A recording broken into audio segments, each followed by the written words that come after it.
नमस्कार, मैं हूं आशीष वर्मा। सीएनबीसी आवाज मोतीलाल ओसवाल स्टूडियोज में आप सबका स्वागत है। बारी है आज के मॉर्निंग कॉल की और शुरुआत सुबह की टॉप हेडलाइंस के साथ। भारतीय बाजारों के लिए आज कमजोर संकेत। एफआईएस की कैश और वायदा दोनों में बिकवाली। लॉन्ग शॉर्ट रेशियो फिर 8% पर आया। गिफ्ट निफ्टी पर दबाव। एशिया में भी नरमी। कल अमेरिकी इंडिसेज में दिखी तेज गिरावट। 250 पॉइंट फिसला डाउ जोन्स। नैस्डैक भी 125 पॉइंट नीचे बंद। डोनाल्ड ट्रंप का एक बार फिर भारत पर हमला। कहा अमेरिका पर 100% टैरिफ लगाता है भारत। टैरिफ के फैसले से नहीं हटेंगे पीछे। इधर कॉमर्स मिनिस्टर पीयूष गोयल ने यूएस के साथ नवंबर तक ट्रेड डील होने की जताई उम्मीद। बोले जल्द ठीक होंगे हालात। जीएसटी में बड़े रिफॉर्म्स का काउंटडाउन शुरू। आज से जीएसटी काउंसिल की 2 दिनों की बैठक। 5% और 18% के 2 स्लैब रखने के केंद्र के प्रस्ताव पर होगा विचार। ऑटो, इंश्योरेंस, कंज्यूमर ड्यूरेबल जैसे सेक्टर्स को बड़ी राहत मिलने की उम्मीद।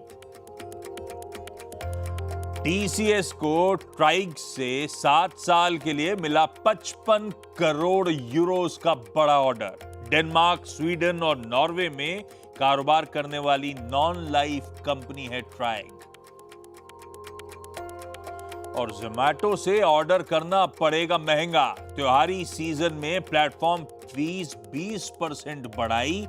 10 रुपए से बढ़ाकर 12 रुपए प्रति ऑर्डर किया।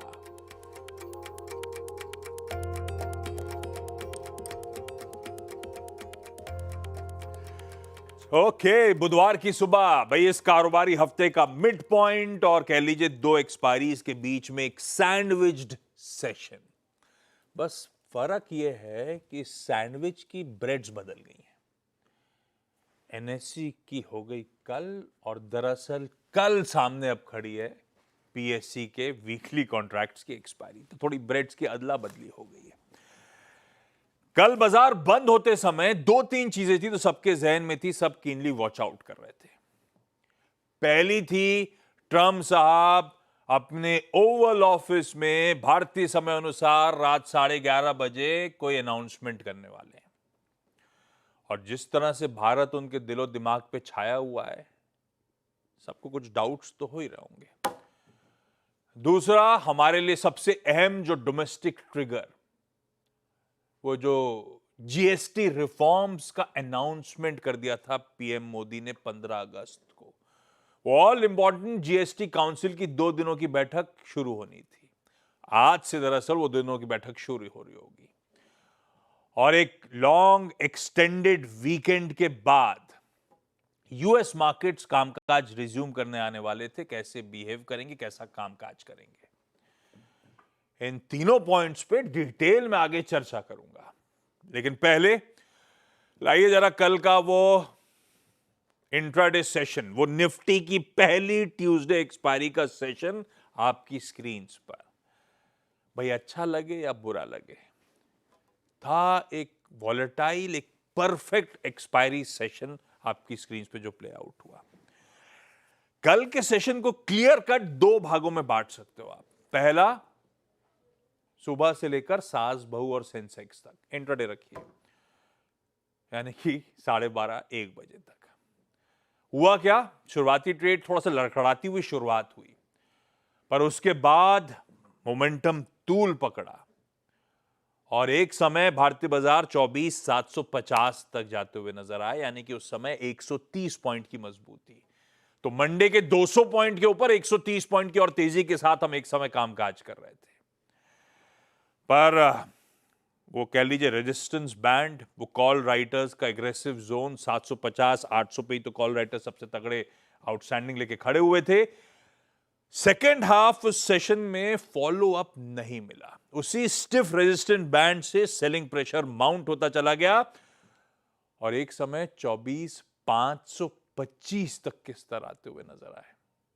तो कहां एक समय 130 पॉइंट मजबूत थे और एक समय 100 पॉइंट की कमजोरी के साथ कामकाज करते हुए भारतीय बाजार, वो कहते हैं ना, नोज डाइव्ड, धड़ाम से गिर पड़े सेकेंड हाफ में। और रीजंस प्राइमरीली प्रॉफिट टेकिंग थी बैंकिंग हेवी वेट्स में, जिसने दिक्कत बढ़ाई।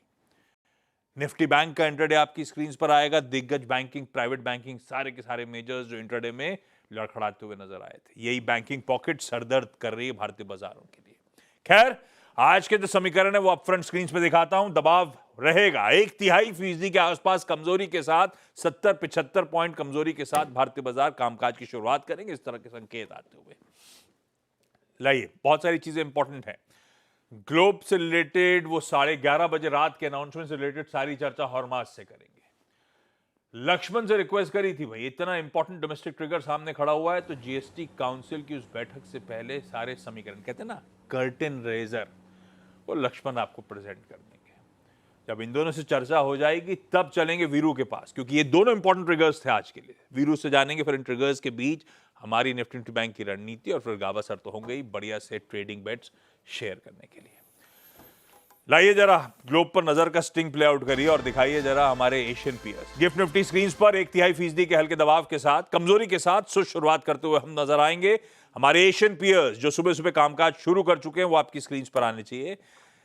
मिला जुला सा रुझान है एशिया का, हालांकि ऑफ लेट एटलीस्ट 15 अगस्त के बाद से थोड़े से हम डीलिंग थे ग्लोबल संकेतों से, ग्लोबल क्यू से।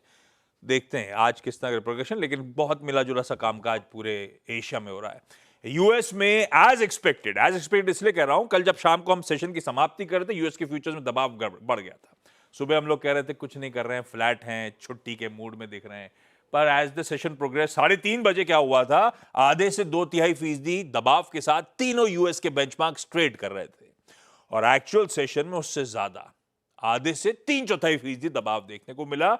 और आज सुबह की फ्यूचर्स मिला जुला सा रुझान है, तो दिखा रहा है तब और आपको थोड़ा सा दिक्कत हैंडओवर के तौर पे, और वही गिफ्ट निफ्टी रिफ्लेक्ट कर रहा है।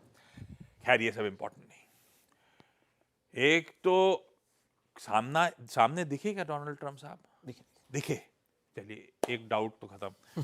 दूसरा, ये बड़ा अनाउंसमेंट 11:30 बजे सिर्फ यही था कि कोर्ट की रूलिंग, लोअर कोर्ट की रूलिंग को सुप्रीम कोर्ट में चैलेंज करेंगे, ये सबसे बड़ी हाईलाइट थी, और भी कुछ अनाउंसमेंट? नहीं, वही सारे हाइलाइट्स थे। भारत ऐसा कुछ हवा नहीं था? नहीं, हवा नहीं था। और ज़्यादातर उन्होंने वेनेजुएला के बारे में भी बात करी कि भाई वेनेजुएला में हमने कुछ ड्रग के शिप्स इंटरसेप्ट किए, जिसमें 11 आतंकवादियों को हमने मार गिराया था, वगैरह वगैरह, और ये एक चेतावनी होनी चाहिए उन लोगों के लिए जो यूएस में ड्रग्स भेजना चाहते हैं।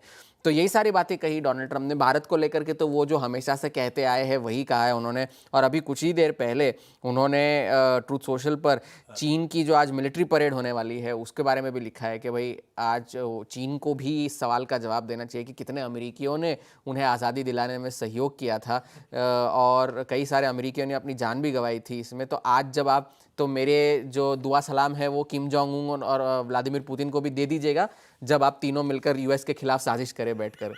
ये अभी उन्होंने ट्रूथ सोशल पर कुछ देर पहले लिखा। लेकिन कल का सेशन बाजार का जिस तरह का था, वो आपकी वो जो इमेज आप पिछले हफ्ते दिखा रहे थे ना, glass half full glass half empty वाली, वो वैसी वाली थी। आप अगर बुल है तो आप कहेंगे कि भाई ऊपरी जो है निचले स्तरों से रिकवरी आई अच्छी खासी। अगर आप बेयर है तो आप कहेंगे कि फिर भी नीचे ही बंद हुए। डाउ अगर अपने निचले स्तरों से लगभग 300-350 अंक सुधर कर बंद हुआ। S&P 500 के 400 स्टॉक्स जो थे वो नीचे गिरावट के साथ बंद हुए, और एनवीडिया में चौथे दिन लगातार गिरावट देखने मिली। रिकवरी आई निचले स्तरों से, लेकिन वो कोई कन्विंसिंग रिकवरी तो थी नहीं, उसे आप कह नहीं सकते, क्योंकि एक वक्त पर तो डाउ जोन्स जो है वो 550 अंक नीचे था। अब क्यों गिरावट आई? दो चीज़ें थी। पहली बात तो ये कि जो कोर्ट का फैसला आया था उससे ज़्यादा इस बात की चिंता थी कि अगर सुप्रीम कोर्ट में फैसला उनके पक्ष में नहीं आया तो जो इतना सारा टैरिफ का जो रेवेन्यू उन्होंने इकट्ठा किया है वो उन्हें रिफंड करना पड़ेगा। एक तो पहले ही उनके अर्थव्यवस्था की हालत खराब है, उसमें अगर फिर से उन्हें अपना ये जो 100-150 बिलियन डॉलर तक के जो रेवेन्यू उन्होंने जुटाए हैं टैरिफ के जरिए, अगर वो उन्हें रिफंड करने पड़ जाए तो उनकी जो आर्थिक स्थिति है वो और बिगड़ सकती है। इस बात की चिंता थी और इस वजह से बॉन्ड मार्केट्स में जो है काफ़ी सारी चिंता मची हुई थी, क्योंकि 30 साल की जो यील्ड थी वो फिर से 5% के करीब जो है आकर के गिरी और उस वजह से बॉन्ड मार्केट्स की चिंता की वजह से बाजार में बिकवाली का दबाव था। और सिर्फ यूएस के ही बॉन्ड मार्केट्स में नहीं बल्कि लगभग बड़े काफ़ी सारे देशों के बॉन्ड मार्केट्स में एक चिंता बनी हुई है फिस्कल पोजीशन को लेकर के। यूएस की जो बॉन्ड यूके की जो बॉन्ड यील्ड है वो अब 1998 की सबसे ऊंचे स्तरों पर आ चुकी है, 30 साल की यील्ड जो है, और फ्रांस की 30 साल की यील्ड 2009 के सबसे ऊंचे स्तरों पर आ गई है, क्योंकि यूके में भी फिस्कल कंसर्न्स बने हुए हैं और फ्रांस के तो मुद्दे ही अलग है क्योंकि उनके इस हफ्ते चुनाव होने वाले हैं, स्नैप इलेक्शंस होने वाले हैं वहाँ, तो उस वजह से सारे बॉन्ड मार्केट्स में और जापान के बॉन्ड मार्केट्स में तो चिंता बनी हुई है ही कि वहाँ पे रेट कट्स की ट्रेजेक्टरी और रेट हाइक्स की ट्रेजेक्टरी कैसी होगी। तो दुनिया भर के बॉन्ड मार्केट्स की वजह से यहाँ पे दबाव था। मैन्युफैक्चरिंग पीएमआई का डेटा भी मिला जुला था, कॉन्ट्रैक्शन में ही रहा क्योंकि 50 के नीचे का आंकड़ा आया। फैक्ट्री आउटपुट भी गिरकर आया है, लेकिन नई बुकिंग्स ऑर्डर्स की बढ़कर आई है और रॉ मटेरियल्स की जो कीमतें हैं वो अभी भी एलिवेटेड स्तरों पर है, लेकिन फरवरी के बाद के सबसे निचले स्तरों पर रॉ मटेरियल्स की कीमतें घटकर आई है। फ्यूचर्स इस वक्त नैस्डैक और S&P 500 के ऊपर इसलिए है क्योंकि अल्फाबेट और एप्पल दोनों के शेयरों में जो है वो आफ्टर आवर्स में बढ़ोतरी देखने मिली, क्योंकि एक यूएस कोर्ट ने ये फैसला किया है कि जो एंटी ट्रस्ट का मुकदमा गूगल पर चल रहा था वहां पर उन्हें गूगल क्रोम को बेच देने का आदेश दिया गया था, लेकिन पिछले महीने जो आदेश आया था, लेकिन इस बार जो आदेश आया है नई कोर्ट का, वहां पर उन्होंने कहा है कि उन्हें गूगल क्रोम बेचने की जरूरत नहीं है। तो ये एक ओवरहैंग उनका खत्म हुआ। और लेकिन गूगल एक्सक्लूसिव कॉन्ट्रैक्ट्स एंटर नहीं कर सकता, जिस तरह का कॉन्ट्रैक्ट उनका एप्पल के साथ है। वो एप्पल को लगभग 20 बिलियन डॉलर देता है कि अपना सर्च इंजन उनके सफारी पर प्रोमिनेंटली दिखे, तो उस तरह के डील्स जो है वो कर सकते हैं। लेकिन उस वजह से एप्पल और अल्फाबेट दोनों के शेयरों में तेजी थी। आज से सारा job openings, factory orders, auto sales का डेटा आएगा, फेड के काफी सारे अफसर बयान देने वाले, तो इस वजह से डाउ फ्यूचर्स में अभी भी दबाव बना हुआ है, क्योंकि बॉन्ड मार्केट्स पर सबकी नजरें बनी होंगी। अगर 30 साल की यील्ड 5% के ऊपर चली गई तो और दबाव बन सकता है। तो दुनिया के सो कॉल्ड डेवलप्ड मार्केट्स के बॉन्ड मार्केट्स कंसर्न्ड हैं उनकी अपनी अपनी अर्थव्यवस्थाओं को लेकर। यस, ओके, तो ये आज की हाईलाइट। और उस 11:30 बजे में कुछ नहीं निकल के आया। करी तो इसी बात के लिए अनाउंसमेंट थी कि हम लोअर कोर्ट के ऑर्डर को हायर कोर्ट उनके केस में सुप्रीम कोर्ट पे चैलेंज कर रहे होंगे। खैर, ये हो गए ग्लोब के समीकरण। ग्लोब के समीकरण खराब ही हैं, खराब है, सपोर्टिव नहीं है ग्लोब। पर हम पिछले कुछ दिनों से अपने की डोमेस्टिक ट्रिगर्स पे ज्यादा रिएक्ट कर रहे हैं। अच्छे अर्थव्यवस्था के आंकड़े और अच्छी अर्थव्यवस्था होने की होप्स, और उसमें सबसे प्रोमिनेंट वो GST 2.0, वो रिफॉर्म्स जो तूल पकड़ने की बात करी गई थी। इसीलिए लक्ष्मण से रिक्वेस्ट करी थी। कर्टन रेजर कह तो दिया मैंने, लेकिन लक्ष्मण और उनकी टीम ने रटा दिया हमको। क्या महंगा होगा, क्या सस्ता हो सकता है, 4 बैंड थे 2 बैंड की तरफ बढ़ेंगे वगैरह वगैरह। लक्ष्मण, अच्छा मैं थोड़ा सा हट के, GST काउंसिल की बैठक शुरू होनी है आज 11 बजे। शाम 5 बजे आपने बताया कि एक कैबिनेट मीटिंग शेड्यूल्ड है। दोनों का कोई रिलेशन है क्या? ऐसा जोड़ूं क्या? मतलब डे 1 पे ही शाम को कैबिनेट की बैठक होने वाली है, कोई आज ही कुछ अनाउंसमेंट की तैयारी हो रही है क्या? नहीं, दरअसल GST काउंसिल का सीधे तौर पर कैबिनेट से कोई नाता रिश्ता नहीं होता है, और इसमें ये होगा कि GST काउंसिल की बैठक अलग होगी जो आज दिन भर चलेगी, फिर कल दिन भर चलेगी, कल देर शाम तक आपको पता चल जाएगा औपचारिक तौर पे क्या कुछ हुआ। कैबिनेट की बैठक भी आज इम्पोर्टेंट इसलिए हो सकती है क्योंकि एक्सपोर्टर्स बहुत सारे उम्मीदें लगा कर बैठे हुए हैं कि हमें कुछ पैकेज मिल जाए। हालांकि अभी तय कुछ नहीं है, एजेंडा अभी तक मुझे पता नहीं चला है, लेकिन एक होप यहाँ पे जगा हुआ है। तो कैबिनेट की बैठक 5 बजे होगी, तो उसकी प्रेस कॉन्फ्रेंस भी 7-8 बजे तक होगी। तो दोनों इंपॉर्टेंट रहेंगे, लेकिन दोनों के बीच कोई अलग अलग डीलिंग है। मुझे लगा यहाँ पे सहमति बन गई तो कैबिनेट के पास ले गए, देखो हमने क्या कर डाला। अच्छा, GST काउंसिल मेंबर्स के बीच कोशिश होती है कंसेंसस बिल्ड करने की, उस पे फोकस रहता है कि कंसेंसस के थ्रू स्टेट्स के साथ मिलकर बदलाव किए जाए। अपोजिशन रूल स्टेट्स में पढ़ रहा था मांगेंगे रेवेन्यू प्रोटेक्शन, थोड़ा सा मुश्किल किसी भी सरकार को कमिटमेंट देना।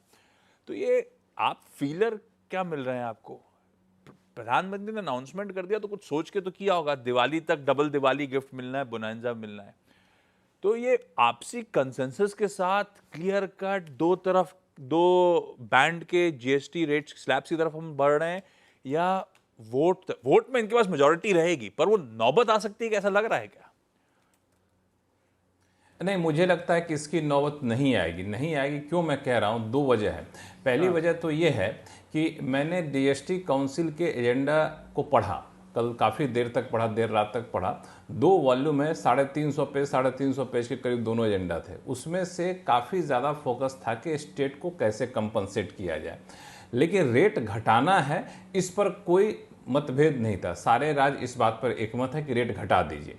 अब कंपनसेशन कैसे करेंगे, हमें जो नुकसान होगा, तो उसके लिए एक उपाय ये सुझाया गया कि जो पहले कंपनसेशन सेस था उसका नाम बदल करके हम कुछ अलग से ड्यूटी, एडिशनल ड्यूटी कर दें और कुछ सिन गुड्स पर उस ड्यूटी को लगा दें। उसका जो पैसा आएगा उसको राज्यों को होने वाले नुकसान की भरपाई के तौर पर किया जाए।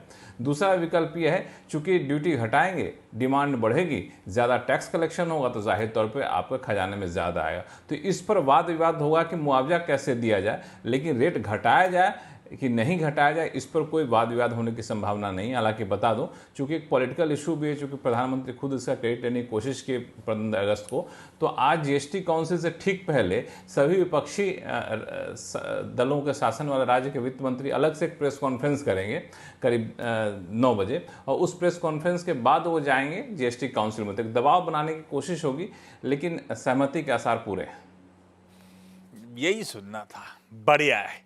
बाकी क्या महंगा क्या सस्ता, स्लैब्स बैंड सब आपकी स्क्रीन पे चल रहे हैं, और आप दिन भर जीएसटी के इस अहम बैठक में, जीएसटी काउंसिल की जो 2 दिनों की मीट है, उस पर सीएनबीसी आवाज की पूरी टीम, लक्ष्मण की पूरी टीम दिन भर चैनल पे सारे एक्सक्लूसिव अपडेट्स आपके साथ शेयर करती रहेगी। Laxman, thank you so much सुबह सुबह जुड़ने के लिए। ये हो गई 2 इंपॉर्टेंट चीजें। ग्लोब में थोड़ी सी नर्वसनेस थी 11:30 के अनाउंसमेंट को लेकर, रात के ऐसा कुछ हुआ नहीं, लेकिन अदरवाइज ग्लोब का मूड खराब ही है। और दूसरी तरफ एक इंपॉर्टेंट डोमेस्टिक ट्रिगर खड़ा हुआ। लक्ष्मण रिलेटिवली कॉन्फिडेंट हैं कि आपसी कंसेंसस के थ्रू ये रिफॉर्म्स हासिल होते हुए नजर आएंगे। अच्छी बात है। ऐसे में मार्केट्स का अप्रोच क्या रखा जाए? अब एक वीरू को लेकर आइए, स्टिंग भी प्ले आउट कर दीजिएगा। है तो दायरे में, है बड़ा इंडिसाइसिव बाजार। थोड़ा सा जूम आउट करेंगे तो आपको लगेगा 300-400 के आसपास कहीं ना कहीं बुल्स का हौसला आ जाता है, तो रिकवरी प्ले आउट हो जाती है, वो लेवल डिफेंड हो जाते हैं। ऊपर 700-800 के आसपास सेलिंग का प्रेशर माउंट होता है। पर ये दायरा तो लंबा है, दिन में अप्रोच कैसे करना है, और टेक्सचर दिख कैसा रहा है, कन्विक्शन ज्यादा बाय ऑन डिप्स को लेकर है या नहीं, सब समझ लेते हैं। वीरू, गुड मॉर्निंग भाई साहब। Good morning. क्या कर रहा है आशीष? देखिए, हाँ देखिए आशीष, कल भी अगर आप एक ट्रेडर हैं, लेवल टू लेवल ट्रेड कर रहे हैं तो कोई दिक्कत नहीं है, ठीक है ना। एक्सपायरी का सेशन था, एक थ्रेशोल्ड पॉइंट था 654, वो बाइसेक्ट हुआ, 751 का हाई लगाया, 756 का हाई लगाया। क्या था वो एग्जैक्टली कल का इंट्राडे हाई? एग्जैक्टली कल का इंट्राडे हाई था 20 डे में, नहीं चला। उसके बाद ऊपर एक्सपायरी इंपैक्ट था, नहीं चला, इसका दुख भी है, लेकिन कन्विक्शन चलने का इसलिए नहीं आ रहा था आशीष, और इतना सरप्राइजिंग फैक्टर इसका कोलैप्स इसलिए नहीं है क्योंकि विदाउट निफ्टी बैंक, चाहे वो आप आज हो या कल था या आने वाला कल, विदाउट निफ्टी बैंक इसके चलने का कन्विक्शन बिल्कुल भी नहीं आएगा, बिल्कुल भी नहीं आएगा। आपने जो परसों शॉर्ट कवरिंग देखी या फिर कल जो मूव देखा उससे पहले के सेशन में, वो शॉर्ट कवरिंग थी आईटी की। अभी तक ठोस व्यवहार हमने निफ्टी बैंक का नहीं देखा है। जब तक ये नहीं चलेगा जनाब, एक फियर फैक्टर, कोलैप्स होने की टेंडेंसी परसिस्ट करेगी। और आज का सबसे मोस्ट क्रिटिकल इंडेक्स है एक बार फिर से निफ्टी बैंक, क्योंकि कल जहां क्लोज हुआ है that's exactly 200 day exponential moving average, जहां पे पुट राइटर्स का कोई कन्विक्शन नहीं है। लेकिन आइए इंस्टीट्यूशनल फिगर्स, 1159 करोड़ रुपए की एफआईएस की सेलिंग, 2529 करोड़ रुपए का डीआईएस का buy. But look at index figures, 1500 crore रुपए की सेलिंग, 2400 कॉन्ट्रैक्ट काट लिए, 5400 कॉन्ट्रैक्ट फर्दर शॉर्ट किए, यानी एफआईएस ने अपनी शॉर्ट्स पे फिर कैपिटलाइज करना शुरू कर दिया आशीष। और 688 करोड़ का स्टॉक फ्यूचर बेचा, यहां पे 12000 कॉन्ट्रैक्ट लॉन्ग काट लिए और 8300 कॉन्ट्रैक्ट शॉर्ट भी काटे। मोटे तौर पर अगर आप देखें, जो आईटी की शॉर्ट कवरिंग थी वो जब पूरी हो गई तो मार्केट कोलैप्स भी हुआ। थोड़ी ऑटो में भी कल प्रॉफिट टेकिंग दिखाई दी। कॉल राइटर्स एक बार फिर से स्ट्रॉन्ग कन्विक्शन लेके बैठे हैं, 24,400 नहीं सॉरी 600, 700, 800। एक बात मेरी गौर से सुनिएगा, ये जो स्लाइड है ना कॉल्स की, 600, 700, 800, 24,650, 630 से लेकर 24,780, 24,800 तक, इन 3 कॉल्स पे जहां पे कॉल राइटिंग काफी स्ट्रांग है, वहां पे आशीष 4 बड़े एवरेजेस आ रहे हैं, 100, 10, 20, 50। तो इन 3 कॉल राइटर्स के पास स्ट्रांग कन्विक्शन है। और नीचे 2 पुट्स 24,500 और 24,400, ये एक मीनिंगफुल ओआई होल्ड करती हैं। तो मैं कैसे अप्रोच करूंगा इस सेशन को, लेके आइए जरा प्लीज लेवल्स। ये देखिए, ये 3 जो कॉल्स थी ना, यहाँ पे है 4 बड़े एवरेजेस, ये कॉल राइटर्स इसीलिए खड़े हुए हैं यहाँ पर। और पुट्स पे कोई कन्विक्शन नहीं है, बट स्टिल 24,500, 400 की पुट एक रीजनेबल ओआई होल्ड करती है। लेवल्स लेके आइए स्क्रीन पे प्लीज। जब तक कि आज इनिशियली ये एक दायरा रहेगा बिटवीन RS1 एंड BS1, जब तक RS1 नहीं कट रहा है, बहुत उत्साहवर्धक अगर आप देखें बाजार नहीं होगा। इन दैट केस रेंज को प्ले करिए प्लीज, 613, 661 जब तक पार नहीं हो रहा है, ये रेंज बार बार कोलैप्स भी लेके आएगी। सिंपली मतलब शॉर्ट या फिर लॉन्ग्स को अनवाइंड कर लीजिए और नीचे बेस 1 पे फोकस कीजिएगा टू पिक लॉन्ग और टू कवर शॉर्ट। ये देखिए, ये है 471, 510। पर एक बात कह रहा हूं, जब आप निफ्टी को ट्रेड करेंगे, ये जो मैंने एक रेंज दे दी है बेस 1, बेस 2, ये जब ब्लास्ट होगी ऑन आइदर साइड, चाहे वो RS1 हो या फिर बेस 1 हो, वो सेकंड रेजिस्टेंस को या फिर सेकंड बेस को लेके जरूर आएगी। मेरा लीडिंग इंडिकेटर होगा निफ्टी बैंक। क्यों मैं आज ज़्यादा एम्फेसाइज निफ्टी बैंक पे इसलिए कर रहा हूँ, क्योंकि जनाब कल भी मिड सेशन में जब बाजार डे हाई पे था, मैं एक बात कह के गया था कि न 54,000 पे पुट राइटर आ रहे हैं, न 53,500 पे पुट राइटर आ रहा है। यानी 53,500 का पुट राइटर ये कॉल लेने को तैयार नहीं है अभी भी कि 200 EMA को हमने डिफेंड कर लिया। और देखिए मार्केट कैसे कोलैप्स हुआ। आज भी 54,000 पे मैक्सिमम आउटस्टैंडिंग ओआई प्लेस्ड है। बड़ा टफ रेजिस्टेंस 53,500 पे पुट्स नहीं खड़ी हैं और बड़ी पुट खड़ी हैं 53,000 पे। यानी 53,500 है 200 EMA, वो नहीं पुट राइटर्स का जोन है, 53,000 है 50 वीक एक्सपोनेंशियल एवरेज। तो लेवल्स लेके आइए स्क्रीन पे प्लीज। आज इनिशियली आशीष, अगर निफ्टी बैंक प्रोसीड करता है below base 1, please trade cautiously और बहुत ही स्ट्रिक्टली। अगर निफ्टी बैंक बेस 1 के नीचे ट्रेड करता है, दैट मीन सिंपली वो पुट राइटर्स के जोन को और 200 EMA को तोड़ने को अब तैयार है। और in that case a drift, a possible swing towards 353040 possible, जो कि 50 वीक एक्सपोनेंशियल एवरेज है। और शुरू में इनिशियली अगर इस एवरेज को होल्ड करे तो एक छोटा सा रिवर्सल वही 53,800, 53,850, 53,910 यानी रेजिस्टेंस 1 तक पॉसिबल है। यानी आज का मेक और ब्रेक इंडेक्स और लेवल 53,500 निफ्टी बैंक। आशीष ओके, ये है निफ्टी बैंक की रणनीति, रेंज, और उस रेंज को स्मार्टली प्ले करें। लाइए भाई चकाचक चार्ट्स और रखिए प्रकाशगावा.com के श्री प्रकाश गावा सर को स्क्रीन पे। गावा सर, एक तो क्लैरिटी है, अपने लिए रेजिस्टेंस है डोनाल्ड ट्रंप और सपोर्ट है शी जिनपिंग और पुतिन, करेक्ट है ना? स्टॉक्स में लेकिन ऐसा कहां नजर आ रहा है क्लियर कट? मैं बता दूंगा, लेकिन एक बात मुझे लग रहा है, जब मैं बहुत मायूस ये वॉक कर रहा है अपना ट्रंप, या जिल्टेड लवर, मतलब उसका दिल टूटा हुआ है, ऐसा अकेला मेरे साथ कोई नहीं, वैसा नजर आ रहा है। दिल टूटना हरकत किसने करी? चल रहे थे मायूस एकदम मेरे साथ, जिल्टेड लवर मतलब प्रेमी, उसका दोस्त था, उसने साथ छोड़ दिया, अब किसी और से प्यार करने लगा दोस्त, अब क्या करें? एक बात तो ये गलत है। दूसरा, मेरा आइसक्रीम 2 रुपया महंगा हो गया। क्यों? कौन सा? जोमेटो ने 20% बढ़ा दिया। रात को 10-11 बजे कभी मंगा लेता था आइसक्रीम। नहीं तो अभी सरकार जीएसटी रिड्यूस कर देगी तो नेट नेट बराबर हो जाएगा शायद। हाँ, फिर ज्यादा खाऊंगा आइसक्रीम। हाँ देखा। अच्छा, हाँ stocks good morning to you viewer, आप दोनों को गुड मॉर्निंग, और सब जो व्यूअर्स हैं उनको भी गुड मॉर्निंग। सबसे पहले स्टॉक है, मुझे लगा है बजाज फिनसर्व। तो बजाज फिनसर्व क्यों लिया है? जो बाउंस मिला है 1900 से, ये 2 बार बाउंस मिला है, यहाँ पर एक स्ट्रॉन्ग सपोर्ट जोन है।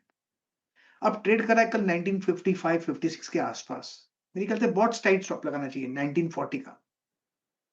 पॉसिबल है कि 1980 और हायर जोन देखने को मिल सकते हैं बजाज फिनसर्व में। दूसरा स्टॉक जो मुझे पसंद है वो है एनएमडीसी। क्या तेजी आई कल, करीब 5% के करीब, 4.5% की। अब यहाँ पर ये तेजी कायम होनी चाहिए, सेटअप के हिसाब से इसमें थोड़ी स्ट्रेंथ नजर आती है। ट्रेड करा है करीब 72.85 के आसपास, स्टॉप होना चाहिए 72, मतलब 85 पैसे का, ज्यादा नहीं। टारगेट होगा 76, तो रिस्क रिवॉर्ड रेशियो भी फेवर में, यस। एनएमडीसी कल कोल इंडिया और एनएमडीसी का अगस्त मंथ का अपडेट आया था। टीम में मैं कोल इंडिया ले गया था कि एनएमडीसी थोड़ा फीका दिख रहा है। एनएमडीसी कल 5% चल गया और गजब स्ट्रेंथ थी। खरीदारी करिए 72 के स्टॉप के साथ। बजाज फिनसर्व खरीदारी करिए 1940 के एसएल के साथ। गाबा सर होंगे 8 बजे के पैनल में। सुबह सुबह जुड़ने के लिए Gaba sir thank you so much. Quickly Kanchan के पास जा रहा हूं आज के टॉप 3 सबसे इंपॉर्टेंट स्टॉक्स की न्यूज जानने के लिए। कंचन कौन कौन से? जी, शुरुआत टीसीएस के साथ कर लेते हैं। देखिए, जो यूरोप की नॉन लाइफ इंश्योरेंस कंपनी है, उसके साथ जो कंपनी ने पार्टनरशिप है उसको अगले 7 सालों के लिए बढ़ा दिया है। ये पिछले 15 साल से जो पार्टनरशिप है वो चलती आ रही है। डील की अगर वैल्यू देखी जाए तो 5,600 करोड़ की है। वहीं जोमैटो यानी कि इटर्नल आज आपको फोकस में रखना है, बिकॉज यहाँ पे आपको खाना मंगाना और भी महंगा पड़ सकता है। प्लेटफॉर्म फी को 20% यानी कि रुपये टर्म में 2 रुपए बढ़ा दिया गया है। पहले 10 रुपए थी, उसको बढ़ा के 12 रुपए कर दिया गया है। वहीं यस बैंक आज फोकस में, बिकॉज सीसीआई से जो सुमिटोमो है उसको करीब 24.99% की जो हिस्सा खरीदने का प्रस्ताव है उसको मंजूरी मिल गई है। क्विकली थोड़ा सा ब्रेक के उस पर जब लौट के आऊंगा तब केडिया कमोडिटीज के अजय केडिया साहब होंगे कमोडिटी कॉल्स के लिए और साथ साथ इवेंट्स कैलेंडर।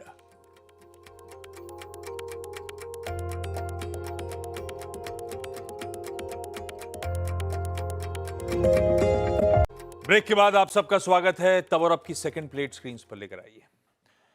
यूएस की बॉन्ड यील्ड्स तो खैर जहां छोड़ी थी उन्हीं के आसपास हैं। यूरोप की बॉन्ड यील्ड्स इंच अप कर रही है, वो अलग बात जो हॉर्मास डिस्कस भी कर रहे थे। डॉलर इंडेक्स इंच अप हुआ है, क्रूड कंसोलिडेट कर रहा है और भाई साहब सोना रुकने का नाम नहीं ले रहा है।